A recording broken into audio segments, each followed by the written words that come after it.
It seems that at almost every Orthodox Christian parish I visit, inevitably at coffee hour, someone is going to bring up the idea of starting an Orthodox homesteading community village type thing. There's generally a lot of excitement about it. A lot of people seem to be on board, but it's always just a talking point with no real action being taken. So in today's video, I'm going to talk about what we can do to try and bridge that gap to make this a reality. I'm going to talk about what such a thing might look like, what some of the benefits of living in such a community are, some of the potential drawbacks and responses to criticism that I've heard, and then finally some concrete actionable steps that we can take right now. Little disclaimer, I'm not a priest, I'm not a bishop, I've been Orthodox for 1 year.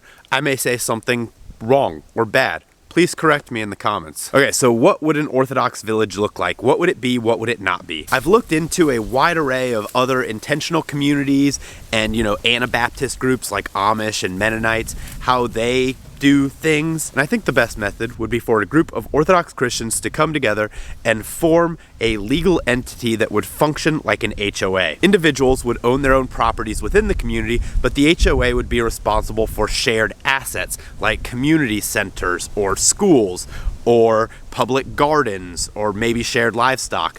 Really, whatever the community wants to have. This HOA would also set whatever rules that the community wants. And central to this whole thing, of course, is a parish in the middle. This would be just like a normal Orthodox Christian parish, open to anybody outside of the village, anybody who wants to come, but it would be within walking distance or a very close drive for everybody in that village, so they could make it to regular services throughout the week. I think that's a good transition to talking about some of the benefits here. Number one being, of course, the ability for people in the village to attend church more frequently and more fully immerse themselves in the liturgical cycle. I would love to attend more services throughout the week, but I live an hour away from the nearest parish. I have a little baby. It's really difficult to me to make it to church more than once a week on Sundays for liturgy. With a parish in the middle of an Orthodox village that's within 5 minutes of everybody, you could have the liturgy and vespers every single day, or at least multiple times a week. It'd be a lot easier to bring people together throughout the week for acathists or other prayer services or Bible studies or book clubs,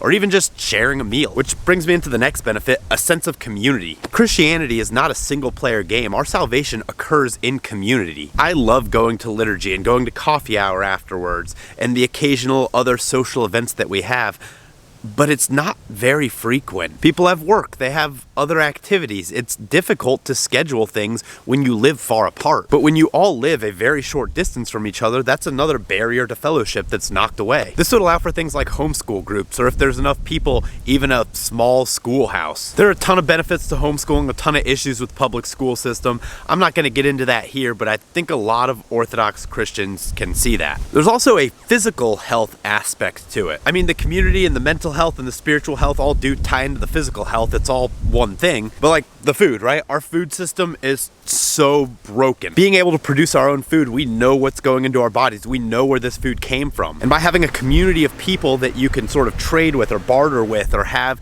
shared community garden assets, you then sort of divvy out that load. Now I can raise the sheep and you can raise the chickens and Susie over there has a tomato garden. Go back to the old days of bartering. All right, now I'm going to talk about some of the criticisms I hear, some of the drawbacks, some of the counters, and address those. Number one is, why not just live Orthodoxy where you are? And that is a good point. You can do that. I think it works better if you're in a city and there's a lot of Orthodox Christians near you, even if you're in a very, non-Orthodox area. But for me, out here in the middle of nowhere, I'm pretty isolated from an Orthodox community. I have good relations with my neighbors or the business owners in the small town near me or the local Amish community down the road. But the type of fellowship that you have with Orthodox Christians is just different, because you're going through that same struggle together and you can sort of connect on a deeper level, I feel. The second criticism I hear is, well, if you want to build a better church community, why not just move next to a church? The issue here is most Orthodox churches are in cities, and not everybody wants to live in a city. I understand throughout history most Christians lived in the cities, but I like it out here. I like having a big garden, I like having sheep. It's just a little bit slower pace of life. I just think it would be improved if I had other Orthodox Christians near me and I could go to church more often. Another criticism I hear is, how do you witness to the world when you're an isolated community? And there's the catch right there. We wouldn't be an isolated community. yes, we would all be living together in our village, but the way I see it, we would still need to go into town to get things, or a lot of people would probably still have jobs in the city or in town. And I think it would be a lot easier to serve others outside of the community on a regular basis when you have a block of people acting together instead of just isolated families. For me as an individual person, it would be a lot more difficult to go into town and start some sort of food pantry or soup kitchen.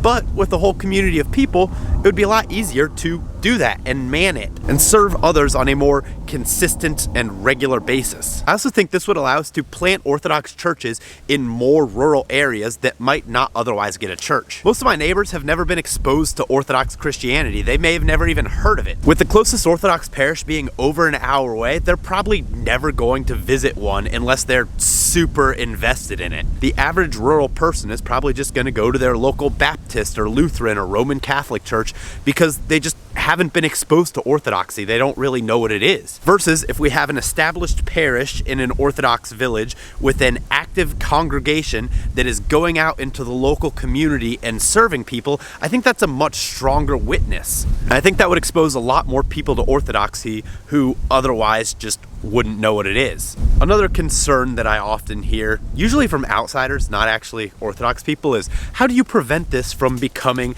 a religious cult like Jonestown or something? And I think the answer here is pretty clear.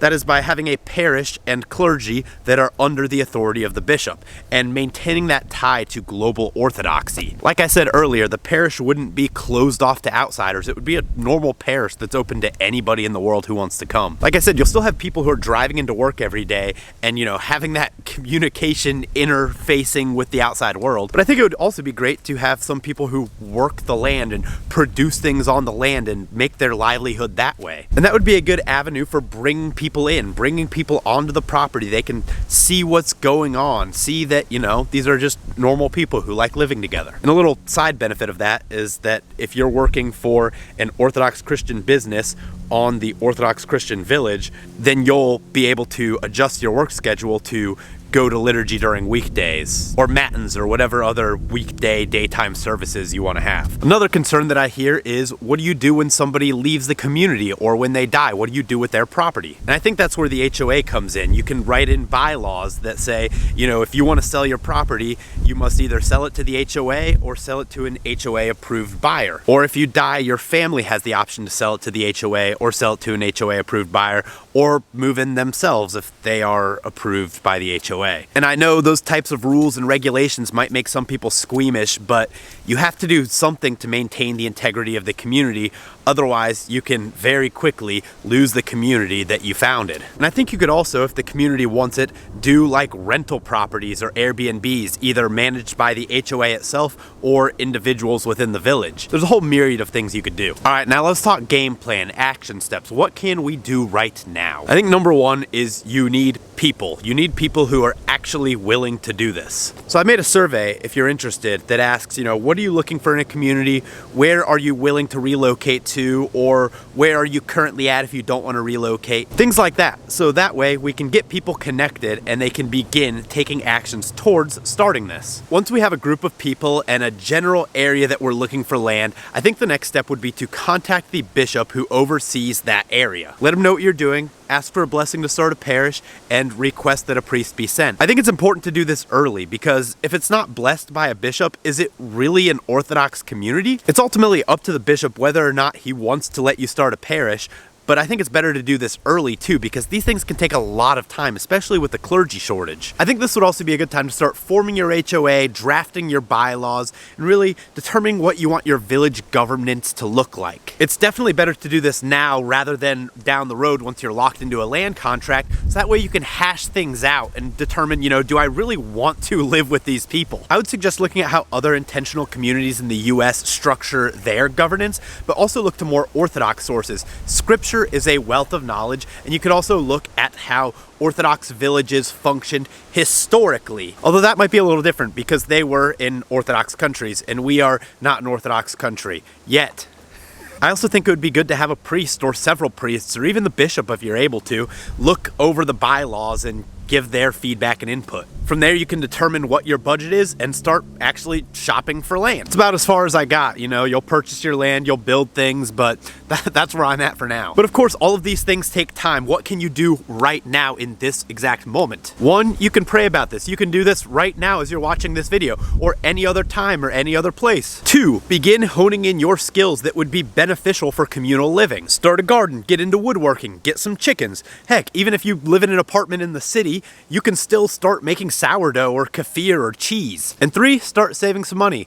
Land is expensive, and it's probably only going to continue getting more expensive. God willing, the right opportunity will pop up at the right time in the right place, but you still got to have the resources to make that purchase when it comes available. You must be ready to seize the moment. And of course, if you're interested in this sort of thing, don't forget to fill out the survey I have linked in the description. Because the most important thing to getting this ball rolling is having people. With enough interest, I think this is something that we could start and then replicate all across the country. But I don't know, maybe I'm talking out of my league. I'm just a layperson. I've been Orthodox for a year. Let me know down in the comments if there is interest for this sort of thing among people at your parish, because it seems really common in my experience. It's gonna be a wrap for this video. Thank you so much for watching, and I'll see you next time.